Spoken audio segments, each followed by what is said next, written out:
오늘 본문은 요단강에서 세례를 받으신 예수님께서 이제 광야에서 시험을 받으시는 내용을 다루고 있습니다. 이 시험에 대하여서는 우리가 잘 복음서에 나오니까요 많이 들었고 많이 알고 있는데요. 오늘 살펴보게 될 이 시험에 대해서 먼저 개괄적으로 한번 살펴보려고 합니다. 이 시험은 어떤 시험인가? 1절을 한번 읽어볼까요? 예수님이 받으시는 시험의 의미를 개괄적으로 한번 살피기 위해서 1절을 한번 읽어보겠습니다. 시작. 예수께서 성령의 충만함을 입어 요단강에서 돌아오사 광야에서 40일 동안 성령에게 이끌리시며. 자, 지금 예수님께서 세례를 받으시고 난 이후에 시험을 받으시는 이 장면들을 통하여서 지금 예수님의 시험은 무엇을 의미하는가? 지금 예수님께서 성령의 충만함을 입어서 이제 요단강에서 돌아오셨고 광야에 40일 동안 성령에게 이끌리셨다 이렇게 말하고 있어요. 이런 구절들을 읽을 때마다 우리는 무엇을 찾게 됩니까? 하나님의 백성들의 발걸음을 예수님께서 고스란히 걷고 있다는 것을 우리는 보게 됩니다. 하나님의 백성들을 하나님께서는 이집트로 데리고 들어가셨어요. 그리고 때가 되었을 때 하나님께서는 출애굽하게 하셨습니다. 그리고 난 이후에는요, 홍해를 지나게 하시면서 하나님은 자기 백성들에게 세례를 시키셨습니다.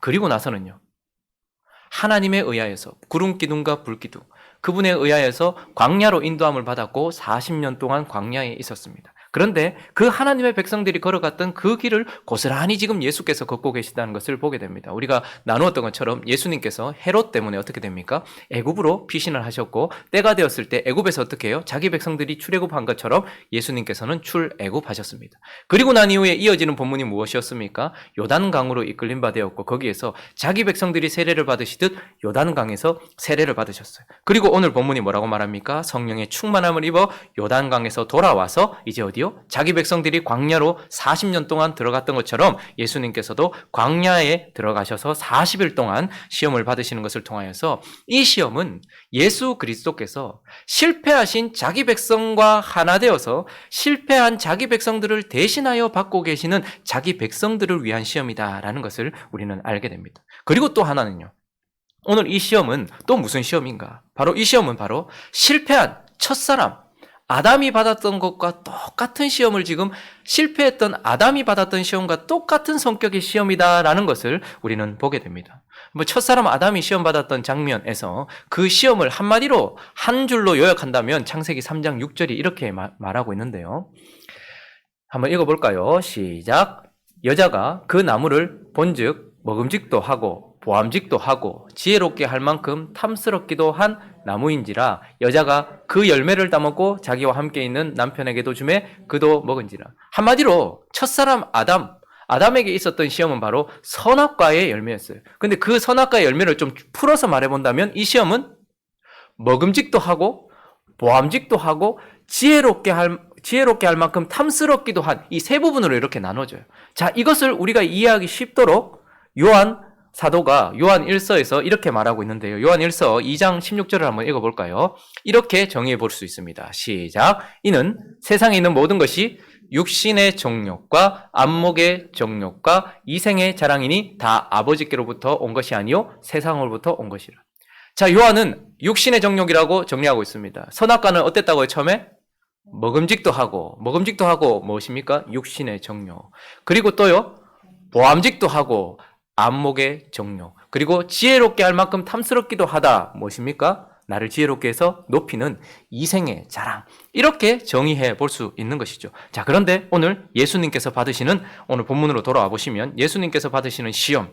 첫 번째 시험이 무엇입니까? 2절에 보시면 그가 40일 동안 줄이셨어요. 그리고 난 이후에 사단이 어떻게 시험합니까? 3절에 보니까 3절요. 마귀가 이르되 네가 만일 하나님의 아들이거든 이 돌들을 명하여 떡이 되게 해서 떡으로 먹으라. 먹음직도 하고 육신의 정욕. 그러니까 아담, 실패했던 첫사람 아담이 받았던 것과 똑같은 육신의 정욕과 관련된 시험을 받고 있다라는 것을 보게 되고 5절로 가보시면 마귀가 어떻게 합니까? 순식간에 높은 산으로 데리고 가서 천하만국을 어떻게 했대요? 보이며 무엇입니까? 안목의 정욕. 그리고 9절은 뭐라고 말하고 있습니까? 성전 꼭대기에 올라가서 세우고 네가 만약 하나님의 아들이면 여기서 뛰어내리라.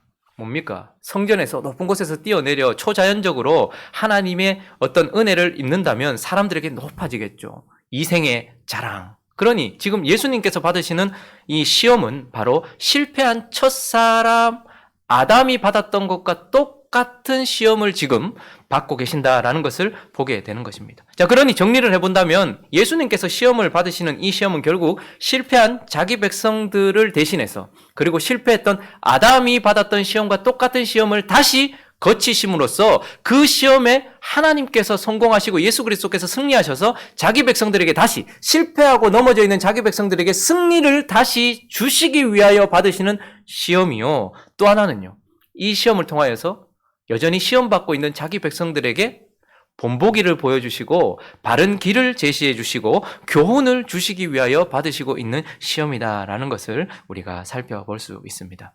자, 그러면 이 시험을 개괄적으로 살펴보았으니 하나하나 구체적으로 이 시험이 무엇을 의미하는 것인지 한번 살펴보려고 합니다. 첫 번째, 이 시험은 첫 번째 어떤 시험입니까? 바로 생명에 관한 시험입니다. 생명과 관련된 시험이다라는 것을 보게 됩니다. 자, 2절을 다시 한번 읽어주시겠습니까? 2절 시작. 마귀에게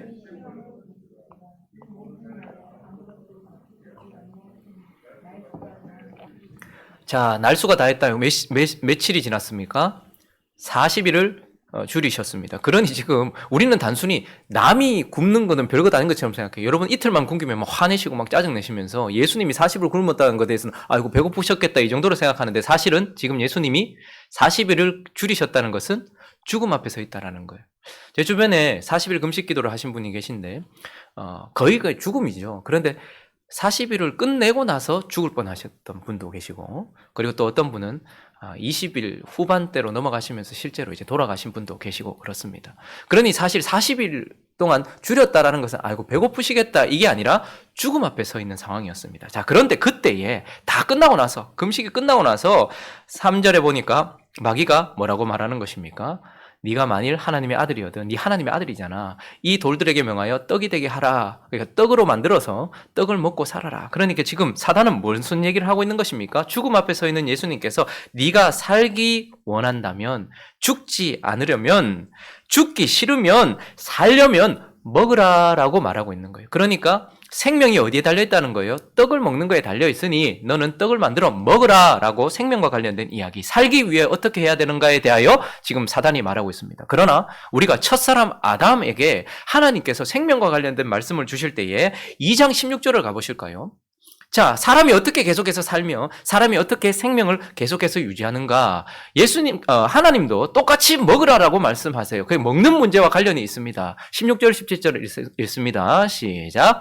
여호와 하나님이 그 사람에게 명하여 이르되 동산 각종 나무의 열매는 네가 임의로 먹되 선악을 알게 하는 나무의 열매는 먹지 말라. 네가 먹는 날에는 반드시 죽으리라 하시니라. 자, 살려면 어떻게 해야 돼요? 동산에 있는 많은 나무들의 열매를 어떻게 해요? 임의로 네가 원하는 대로 먹으라. 먹어야지 산다라고 하나님께서 말씀하셨어요. 그리고 또 하나는요, 네가 살려면 동산 중앙에 있는 선악을 알게 하는 나무는 먹지 말아라. 그러니까 해라, 하지 말아라. 그리고 먹으라, 먹지 말아라 라고 말씀하시면서 하나님께서 생명은 바로 여기에 달려있다. 먹는 것에 달려있다. 임의로 동산에 있는 실과를 먹으면 살 것이요, 그리고 선악과를 먹으면 죽을 것이다. 그러니 살기 위해서는 동산 중앙에 있는 나무를 먹지 말고 다른 열매들을 먹으라 라고 말씀하셨어요. 그러나 이것은 단순히 생명을 위하여서 하나님께서 섭취에 대하여서, 살기 위해서는 섭취해야 된다라고 말씀하시는 것이 아니고 무엇입니까?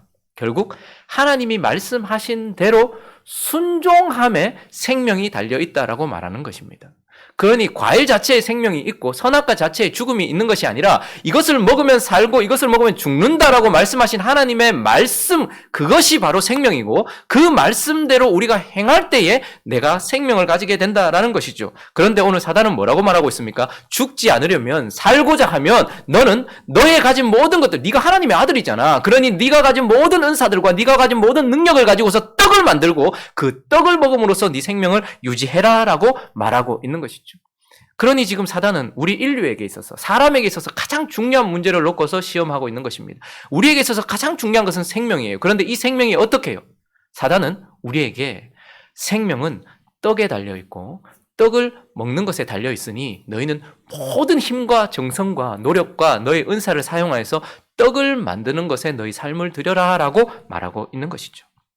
자, 그런데 이제 신명기에 있는 말씀으로 예수님께서 대답하십니다. 4절은 이렇게 말하고 있습니다. 그렇게 말하는 사단에게 지금 떡 하나 만들고 안 만들고 문제가 뭐 그리 중요하냐? 그런데 이것이 무엇을 의미하기 때문입니까? 읽습니다. 시작. 예수께서 대답하시되 기록된 바 사람이 떡으로만 살 것이 아니라 하였느니라.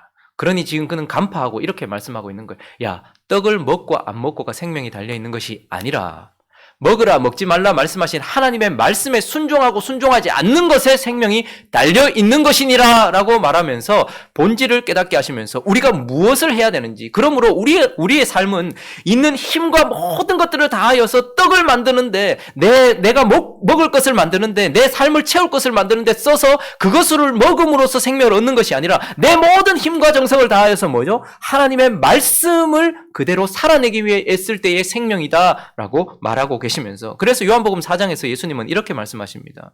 그분이 아주 줄이신 상황이었어요. 땡낮에 여인 하나 만나시려고 가는 상황이었고, 그때에 제자들도 배고팠고, 그러니까 우리가 보통 아이고 배고파, 그 다음 뭐라고 말하죠?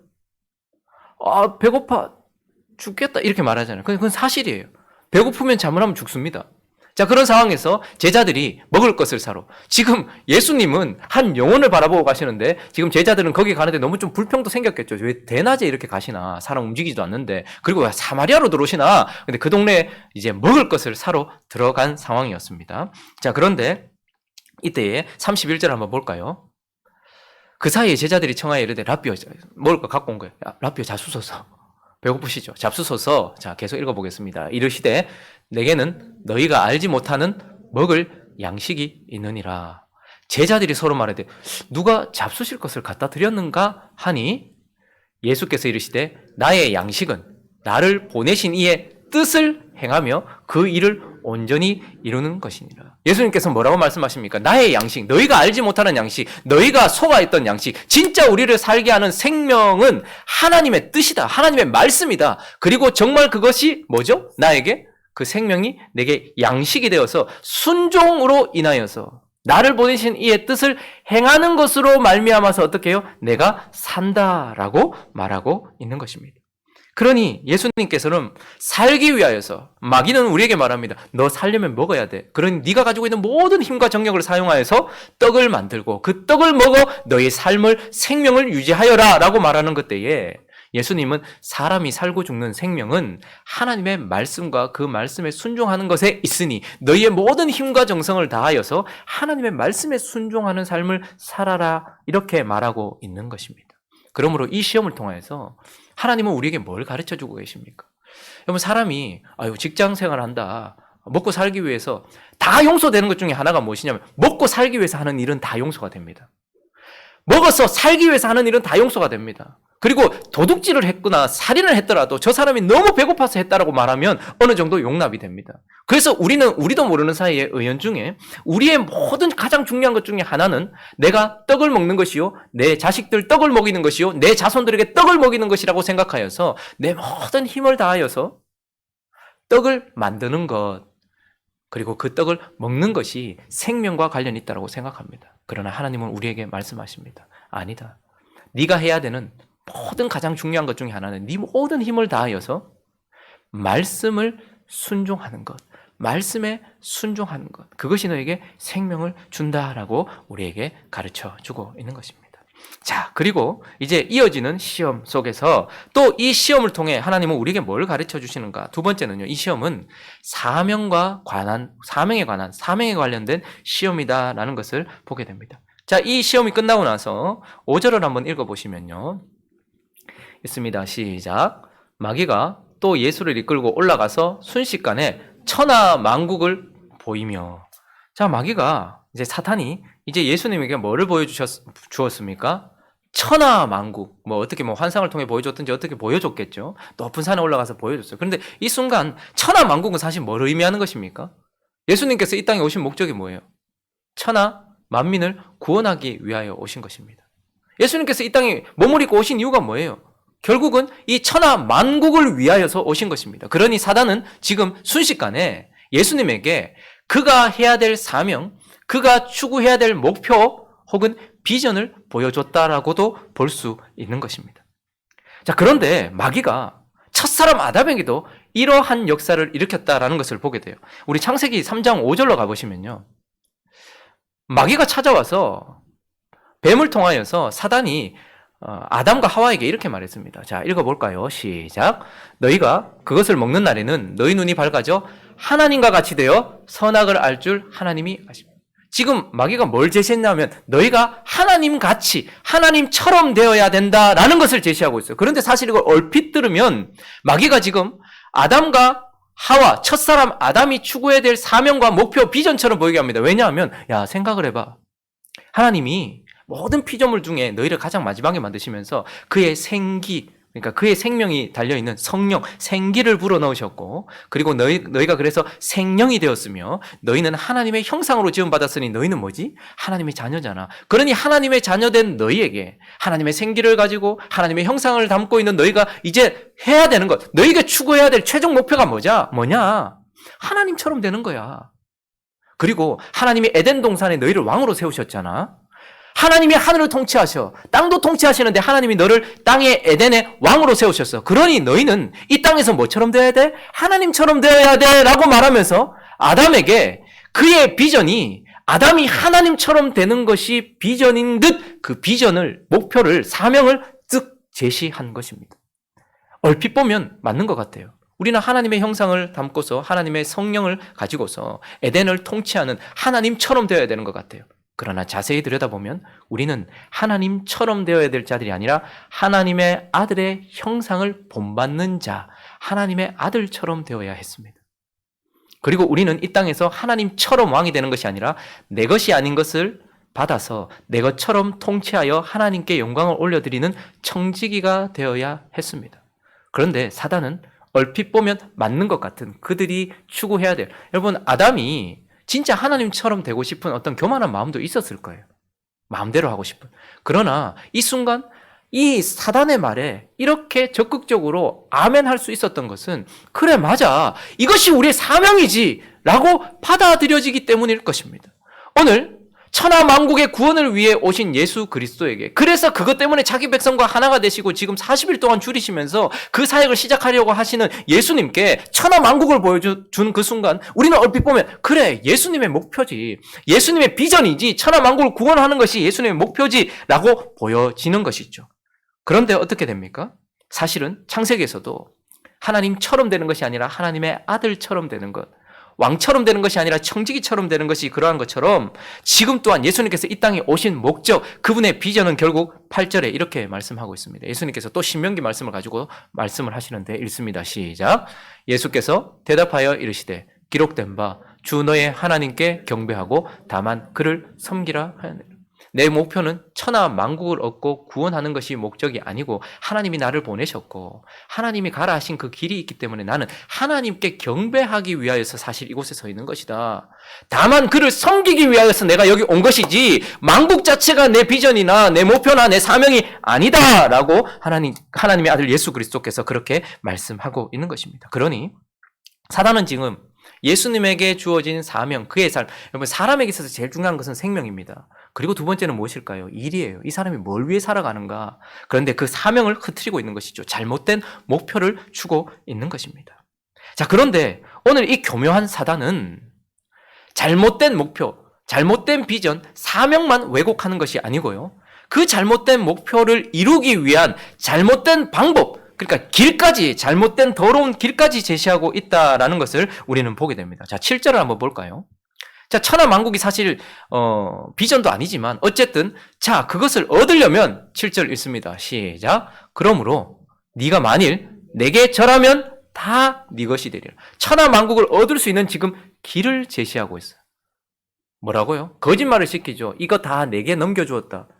이거 다 내 거다. 이렇게 거짓말을 시켜. 여러분 진짜 하나님이 사단에게 이 세상을 넘겨주셨습니까? 공중권세 잡고 있다는 것이 이 세상을 지금 사단이 통치하고 있다는 의미입니까? 다니엘서를 통하여서 하나님은 신약 성경을 통하여서 지금도 여전히 이 땅을 하나님이 통치하고 있다고 말해요. 그런데 지금 사단은 이건 내가 다 넘겨받은 것이다. 그러니까 네가 이 천하를 얻기 위해서 어떻게 하라는 거예요? 길을 제시하는데 그 길은 지름길이야. 쉬운 길이야. 내게 절하면 네가 이 만국을 얻을 것이야 라고 목표만 왜곡하고 사명만 왜곡한 것이 아니라 잘못된 사명을 나아갈 길을 왜곡하고 있는 것을 보게 됩니다. 창세기 3장 5절로 다시 가볼까요? 자, 그는 하나님과 같이 되는 잘못된 목표를 제시했어요. 그런데 또 하나, 하나님과 같이 되기 위하여 또 다른 길을 제시하고 있습니다. 그것이 무엇입니까? 너희가 그것을 먹는 날에는 선악과를 먹음으로써. 자, 하나님께서 아담에게 주신 사명은 사실 무엇입니까? 에덴, 이 땅을 하나님의 청지구로서 통치하고, 그리고 어떻게 해요? 생명나무이신 예수 그리스도와 생명나무 실과이신 그분의 말씀에 순종하면서 그분과의 교제를 통하여서 하나님의 아들의 형상을 본받는 십자가의 길을 통하여서 어떻게 해요? 하나님의 아들처럼 되는 것입니다. 그러니 이 길은 쉬운 길이 아닙니다. 우리가 하나님의 아들의 형상을 본받는 길은 쉬운 길이 아니에요. 그분과의 교제를 통하여서 시간을 들이고 공간 속에서 배워가면서 우리 자신이 깨트려져 가면서 생명나무 실과를 먹음으로써 하나님의 아들의 형상을 본받는 그 길이 있단 말입니다. 그런데 지금 사단은 창세기 3장에서 뭐라고 말했습니까? 하나님처럼 되겠다라는 잘못된 비전뿐만 아니라 그것을 하기 위한 지름길을 열어주고 있어요. 야, 생명나무 실과 먹어가면서 그렇게 시간 들이면서 어렵게 갈 것이 아니라 한 방에 갈 수 있는 길이 있는데 선악과를 먹음으로써 너는 이걸 할 수 있어. 그러니 그렇게 가면 돼! 라고 얘기했던 것처럼 동일하게 오늘 사단은 예수 그리스도에게 잘못된 천하만국이라는 비전을 보여주더니 그것을 얻을 수 있는 잘못된 방법, 지름길을 보여주는데 내게 엎드리면이라고 말하고 있는 것입니다. 자, 그래서 지금 예수 그리스도께서는 뭐라고 말씀하신 것입니까? 나의 비전은 하나님께 경배하고 나의 사명은 하나님을 높이는 것이고 다만 그를 섬기는 것이며, 그리고 이 목표를 위하여서 내가 제시하거나 네가 제시하거나 세상이 제시하는 것이 아니라 하나님이 제시하신 십자가의 길. 그래서 예수 그리스도는 천하만국을 얻기 위하여 엎드리는 것이 아니라 하나님께 엎드려 무릎으로 눈물로 십자가의 길을 걸음으로써 천하만국을 하나님 손에 올려드리는 그 길을 걸어야 된다라고 지금 말하고 있는 것입니다. 우리 개인적인 삶에도 한번 생각해 보십시오. 이런 시험은 끊임없이 옵니다. 여러분들의 최종 목표는 무엇입니까? 이제 생명을 하나님께 말씀의 순종으로 생명을 얻었어요. 자, 생명을 가지고 있는 우리에게 또 중요한 것은 우리 사명입니다. 사람이 늙는다고 은퇴를 하거나 모든 것을 다 내려놓으면 그 사람은 사나 죽은 것이나 마찬가지죠. 중요한 것은 내가 무엇을 위해 사는가예요.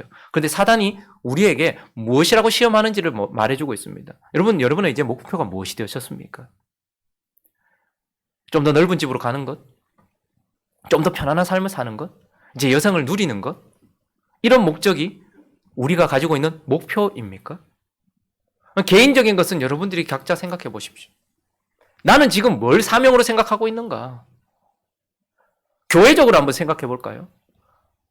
많은 교회들이 비전이라고 하면서 사명을 가지고 있습니다. 중요한 것입니다. 그런데 사단은 우리를 속여서 우리를 시험하여서 그 비전, 교회의 가장 큰 비전은 무엇입니까? 사명은 무엇입니까? 결국 영혼을 살리고 하나님을 예배하는 것이에요. 그런데 사단은 어떻게 거짓말을 시킵니까? 마치 예수님께 천하만국을 보여주듯이, 그리고 아담에게 하나님처럼 되는 것을 보여주듯이 우리에게는 어떤 사명을 주었습니까? 마치 이 교회 사명이 교회를 성장시키고 사람들을 많이 끌어모으는 것이 사명인 것처럼 왜곡시켜 놓았습니다. 얼핏 보면 맞는 것 같잖아요. 저 세상에 죽어가는 사람들, 저기 하나님 없이 살아가는 사람들 어떻게든지 끌고 와서 교회에 앉혀놓고 하나님 말씀 들려주고 기도하고 예배드리게 하는 것, 그래서 어떻게든지 사람들을 많이 모으는 것, 그래서 교회 안에 사람을 넘치게 하는 것, 그것이 비전인 것처럼, 그래서 아예 교회 비전에 숫자까지 들어가요. 무슨 2020 하면 2,000명을 2만 명을 전도하고 그동안 200개 나라에 선교를 하며, 그리고 200명의 성서사를 파송하고, 그리고 몇 명의 영혼을 구원하고, 얼핏 보면 맞는 비전인 것 같아요. 그러나 그것이 정말 교회의 비전입니까? 하나님이 우리에게 주신 사명입니까? 또 어떤 교회는 이 어두운 세상 가운데 영향력을 미치는 교회가 되어야 한다. 영향력 있는 교회가 돼요. 그래서 한마디만 해도 세상이 우리를 따라오고 하나님에 대하여 주목할 수 있는 영향력 있는 교회가 되어야 된다고 생각합니다. 얼핏 보면 참 맞는 말인 것 같아요. 그런데 정말 그것이 우리의 사명입니까? 또 어떤 교회는요, 성도를 행복하게, 얼핏 보면 맞는 것 같지. 성교를 섬기라 했으니까 성도를 섬기는 것이 근데 그 성경 구절에서 성도를 섬긴다는 말과 지금 우리가 말하는 성도를 섬긴다는 말은 완전 달라요. 성도를 행복하게 하는 것이 우리의 비전입니까? 얼핏 보면 맞는 것 같아요. 근데 가만히 생각해 보십시오. 성도를 행복하게 해주는 것이 교회의 사명이고 비전입니까? 교회의 사명은 거룩해지는 것입니다. 교회의 사명은 오히려 모으는 것이 아니라 나누는 것입니다. 누가 하나님의 백성인지, 그래서 그들에게 말씀을 전하고 복음을 전파해서 아닌 사람들에게 복음을 전하는 것이에요.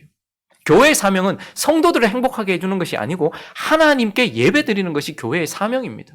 우리는 얼핏 보면 맞는 것 같은 사단이 제시해준 그 사명을 붙들고서 생명을 걸어요.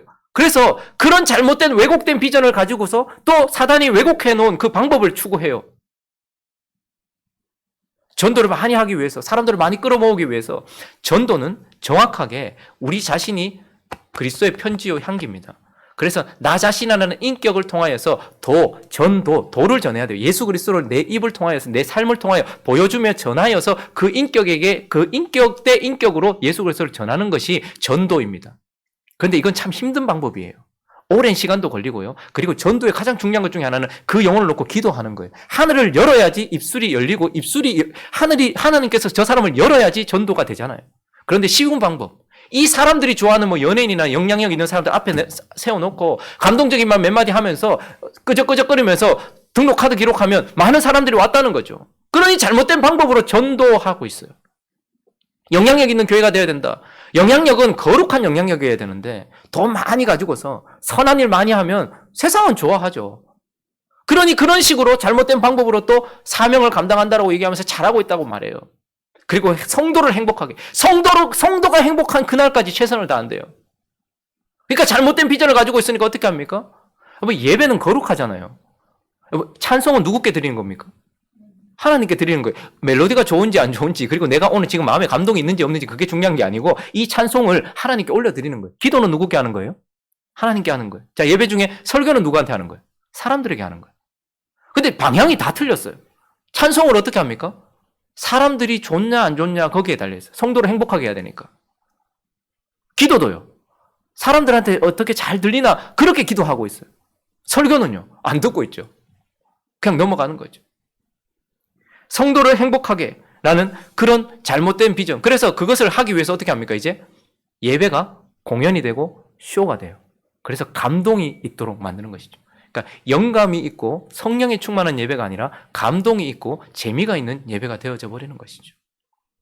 사단은 끊임없이 우리를 공격하여서 제일 중요한 생명도 건드리려고 하지만, 그러나 우리에게 정말 중요한 우리 삶의 목적, 비전, 사명, 우리가 왜 살아야 되는지에 대해서 그것을 흐리고 바꾸려고 한다라는 것이죠. 그래서 지금도 사단은 우리를 그렇게 시험하고 있고, 그리스도는 우리에게 뭐라고 말씀하십니까? 기록된 바 주 너의 하나님께 경배하고 다만 그를 섬겨야 된다라고 이 시험을 통해서 우리에게 가르쳐 주고 있는 것입니다.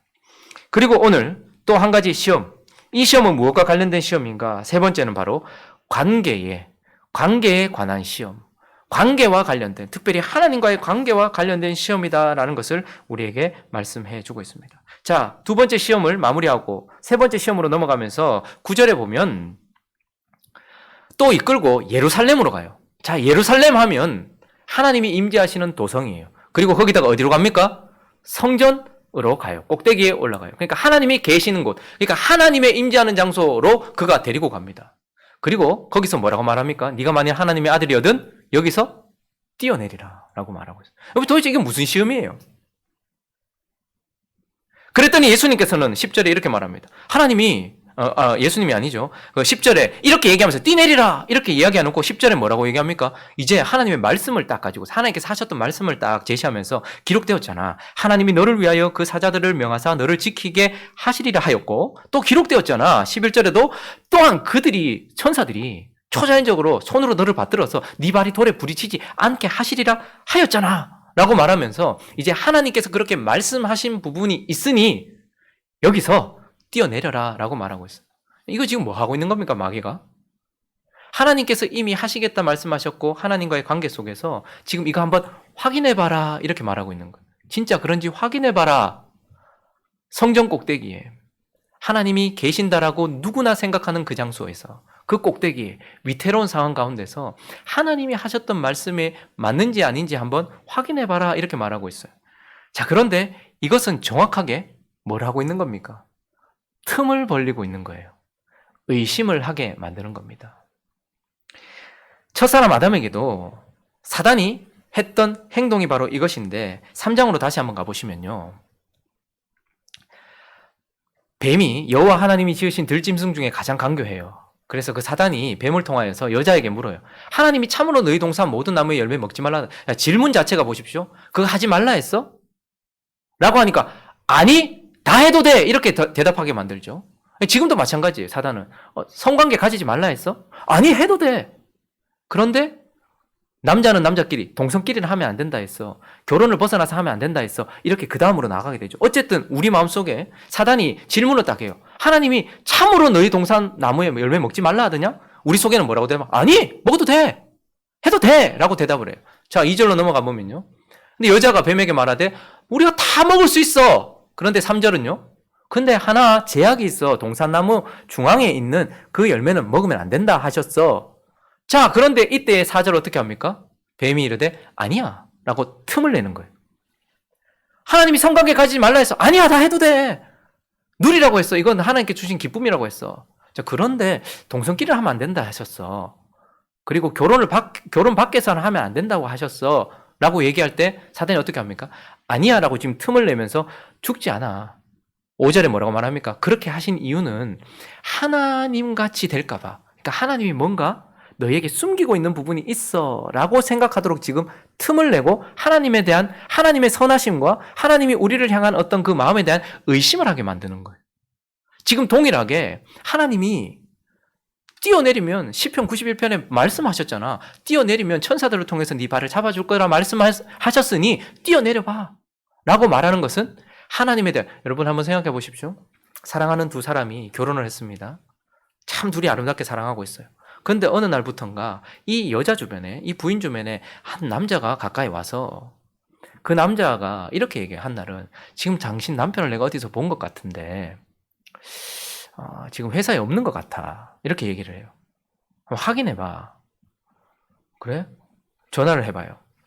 여보 어디야? 나 지금 회사에서 일하고 있는데. 아 그래? 알았어. 끊었는데 가서 확인해봐. 진짜 회사에 있는지 확인해봐. 여러분 이 순간 남편은 분명히 말했습니다. 나는 지금 회사에서 일하고 있다고.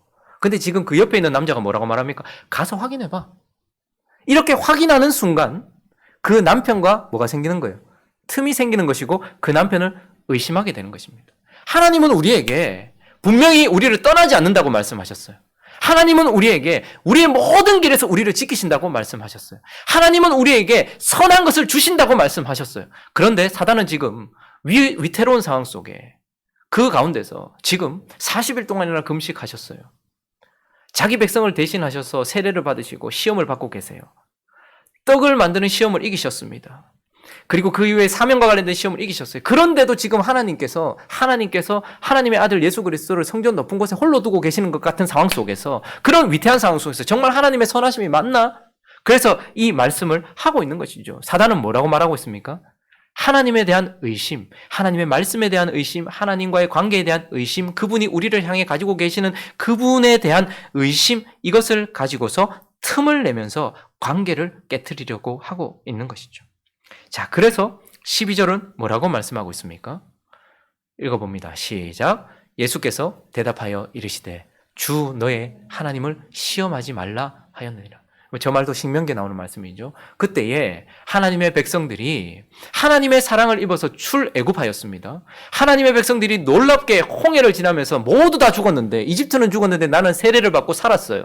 그리고 나서 광야에 들어갔습니다. 그런데 걷다 그들의 삶에 어려움이 찾아오는 거예요. 왜 이렇게 발이 아프고 힘들고 길은 험하냐? 그건 그거지만 사람이 못 마시면 죽는데 물이 어딨냐? 그 순간에 그들이 어떻게 합니까? 하나님에 대하여 의심하기 시작합니다. 그래서 저 본문은 어디서 나옵니까? 그들이 하나님을 시험하여 이르되 하나님이 계신가 아니 계신가 하였더라. 그러니 무엇입니까? 하나님을 시험한다는 것은 하나님에 대한 의심을 가진다라는 것이죠. 그래서 예수 그리스도는 뭐라고 말씀하십니까? 지금 누구나 다 하나님이 계실 것 같은 예루살렘 성전 꼭대기에, 그러나 위태로운 그 상황 속에서 사단은 뛰어내려봐. 정말 하나님이 너와 함께 하시다면, 그러니 하나님은 지금 너와 함께 하시지 않아. 그분의 말씀에는 아닌 것도 있어 라고 말하면서 하나님을 의심하게 만드는 것이죠. 예전에 제가 한번 말씀드린 적이 있는 것 같은데요. 우리 첫째 아들 주하, 첫째는 항상 이렇게 좀 조심스럽잖아요. 뭐 잘 모르고. 그래서 예방접종을 해야 될 때 이제 갔는데, 그날은 두 개를 맞아야 된다는 거예요. 그러니까 가니까 보건소에 가니까 벌써 이게 앞에 우리 앞 순서에 많이 이제 예방접종을 막 애기들이 이제 막 전부 툴툴 싸고 겨울에 추운데 막 둘둘 싸고 이렇게 있는 거예요. 근데 이제 그곳은 이제 통곡의 장소죠. 그죠? 웃으면서 들어갔다가 울면서 나오는. 그래서 주사를 맞는 순간 아 하고 울면 엄마는 또 달래고, 그리고 뒤에 있는 애는 이제 가만히 있다가 앞에 애가 우니까 뭔가 좀 조심스럽죠. 이제 좀 두렵죠. 그러다가 또 맞고. 근데 이제 그날 몰랐는데 이제 주화 이제 순서가 됐어요. 그래서 일단은 자꾸 우니까, 안에서 우니까 공포 분위기가 조성되니까 제가 이제 주화를 안고 이렇게 밖에 있었어요. 뭐 이것도 보여주고 저것도 보여주고 뭐 이러면서 막 재밌게 막 좋다고 막 웃고 막 그러고 있는데 이제 순서쯤 되었어요. 이제 아내가 오라는 거예요. 그냥 가봤어요. 그러니까 가니까 먼저 열부터 지잖아요. 막 열 재고 이렇게 할 때 애들 이런 것도 싫어해요. 막 무서워해요. 그래서 막 두려워 떨다 괜찮아. 그래서 막 웃으면서 이제 열도 재고, 아, 괜찮겠네요. 오늘 맞으면 되겠는데, 오늘 근데 두 대를 맞아야 됩니다. 근데 두 대 다 아픈 거예요. 좀 아픈 거예요. 그래서 여기, 대퇴부, 여기 맞는다는 거예요. 그래서 이제 알겠다라고 하고, 이제 저는 이제 엄마한테 주화를 탁 넘겼어요. 그리고 주화 엄마는 간호사에게 넘겼죠. 보건소 직원에게. 그러니까 이제 그 보건소 직원이 바지를 이렇게 벗겼어요. 그러니까 그때부터 애가 이제 얼더니 바르잖아요. 알코올 바르잖아요. 시원해지잖아요. 서늘해지니까 그때 울더라고요. 울면서 이렇게 뒤로 돌아봐요. 그러니까 이제 엄마가 이제 그냥 가만히 있으니까 그때만 해도 저하고 관계가 지금도 좋지만 저를 이렇게 바라보는 거예요. 제가 밖에 이렇게 멀찍이 있었죠. 그러니까 이제 저를 이렇게 봐요. 그러니까 제가 이렇게 가만히 있으니까 이제 얘가 그때부터 발버둥 치기 시작하는 거예요. 그러면서 울면서 막 벗어나려고 막 하는 거예요. 자, 그러면서 동시에 제 주사를 놓으시려는 간호사분도 저를 쳐다보고, 그리고 주사를 맞아야 되는 주화도 저를 쳐다보는 거예요. 메시지는 달라요. 그래서 저보고 오라는 거죠. 주화도 저를 오라고 하고 간호사도 저를 오라고 하는 거예요. 제가 이제 두벅두벅 걸어가니까 이제 주화는 살았다, 이런 생각으로 이제 바라보고 있는 거죠. 그리고 가서 제가 이제 주화를 이렇게 잡았어요. 근데 저 어떻게 하죠? 주화가 기대하는 것처럼 하지 않고 꽉 잡아줬어요. 그러니까 얘가 처음에는 막 발버둥 치다가 좀 당황을 해요. 자기는 아빠랑 같이 있으면 아빠가 도와줄 줄 알았는데 아빠가 자기를 주사를 잘 맞도록 보태주고 있으니까 당황을 해요. 그러면서 나중에는 발버둥 치면서 울다가 나중에는 그 눈빛이 원망으로 바뀌고, 당황해서 원망으로 바뀌더니 포기로 바뀌어요. 그러고 나서 엉엉 울죠. 그리고 나서 제가 꽉 잡고 있다가 이제 안았어요. 주아 입장에서는 어땠을까요? 설명되지 않잖아요. 지금에서야 가르쳐 줄 수 있지만 주아 입장에서는 왜 내가 아버지하고 같이 있는데, 지금까지 나를 사랑하는 아빠랑 같이 있는데 왜 내게 고통이 와야 되며, 그리고 지금 아빠가 나를 붙들고 있는데 이 고통이 계속해서 더해지며 오히려 이 아빠가 나를 고통으로 밀어넣고 있는가. 당황스러운 상황이 우리에겐 펼쳐집니다. 출애굽 시켜놓고 물도 안 주고 지금 내 자식 말라 죽게 생겼는데 하나님 어디 계시지? 다 하실 수 있는 분인데, 능력이 없으시면 모르겠지만 다 하실 수 있고 다 아신다는 분인데, 우리 삶에는 이런 일이 참으로 많이 펼쳐집니다. 내가 아버지하고 같이 있는데, 우리 교회가 지금 하나님과 같이 있는데 왜 코로나에서는 안 지켜주고 우리도 오히려 더 교회가 더 코로나만 걸린다고 막 얘기하면서 이런 비난 받는데도 왜 하나님 가만히 계시지? 하나님은 내 삶 속에 내가 그렇게 원하는 일이 있었는데 왜 하나님은 그냥 그대로 내버려 두시지? 아니, 능력이 없으시거나, 미안하다, 내가 그거 못하겠다, 내가 몰랐다라고 말씀하시면 오히려 이해가 되겠는데, 다 안다고 말씀하시고 다 한다고 말씀하시면서 왜 내 삶 속에는 이것이 여전히 내 삶을 어렵게 하는지. 살다 보면 이런 상황들이 참 많이 펼쳐집니다. 왜 내 자녀는 그대로 내버려 뒀는지, 그때 왜 나는 그때 내 기도에 응답 안 해주셨는지, 그리고 나는 왜 지금도 여전히 위태롭게 여기 서 있는 것인지. 그럴 때 사단은 가만히 찾아와서 성전에서 우리를 시험합니다. 하나님이 아니라고 말하는 거야. 하나님 말씀하신 거 다 믿을 수는 없는 거야. 우리도 거기에 아멘 하고 싶을 때가 있습니다. 그래, 맞다. 하나님은 모든 기도에 응답하신다고 말씀하셨어요. 근데 우리는 얼핏 보면 어떤 기도에는 응답하지 않는 것 같고 대부분 응답하지 않는 것 같아요. 하나님은 내게 언제나 선한 것을 주신다고 말씀하셨어요. 그러나 지금 내 손에 받아들고 내 인생이 받아들고 있는 것은 모든 것이 선하다고 느껴지는 것은 아닌 것들이 많은 것이죠. 그러니 우리 마음에는 하나님에 대한 의심, 신뢰의 깨어짐이 있게 되는 것이죠. 그때 예수님께서 말씀하십니다. 예수께서 대답하여 이르시되 주 너의 하나님을 시험하지 말라. 그분이 그렇게 말씀하셨다면 의심하지 말아라. 그분이 너에 대한 그 태도는 바뀌지 않는다. 어떤 상황 속에 있더라도 인내하고 참으면 그분의 선하심을 맛볼 것이다 라고 말씀하면서 우리를 향하여서 이러한 시험 속에서 인내하고 참고 끝까지 신뢰해라라고 우리에게 말씀해 주고 있는 것입니다. 말씀을 정리하겠습니다. 첫사람 아담이 실패한 시험을 두 번째 아담이신 예수 그리스도는 모두 승리하셨습니다. 그리고 이제 그 승리를 우리에게도 전가시켜 주셔서 우리는 실패했던 아담 안에 있음으로써 실패했던 인생이었지만 그러나 승리하신 예수 그리스도로 인하여서 이제 우리의 모든 시험에서 승리했어요. 자, 그런데 다 승리했는데 왜 우리는 여전히 시험을 받아야 될까요? 아담 때문에 졌기 때문에 그 시험이 계속 우리에게 왔다라고 한다면 이제 예수 안에 있는 우리는 그분이 승리하셨고 그 승리를 우리에게 전가시켜 주셨으니 이제는 우리가 시험 받을 이유가 없는 것 아닌가라고 생각할지 모르겠지만 그러나 왜 우리에게는 계속해서 이러한 시험이 계속해서 오고 있는 것입니까? 이러한 시험은 우리에게 계속해서 올 수밖에 없는 이유가 우리가 하나님의 아들이기 때문에 그렇습니다. 아담이 시험 받았던 이유도 하나님의 아들이기 때문이었고 예수가 시험 받은 이유도 하나님의 아들이기 때문이고 지금 우리가 시험 받는 이유도 여전히 하나님의 아들이기 때문인 것입니다. 그러니 여러분과 저에게 시험이 있다는 것은 우리가 하나님의 아들이라는 증거이기도 합니다.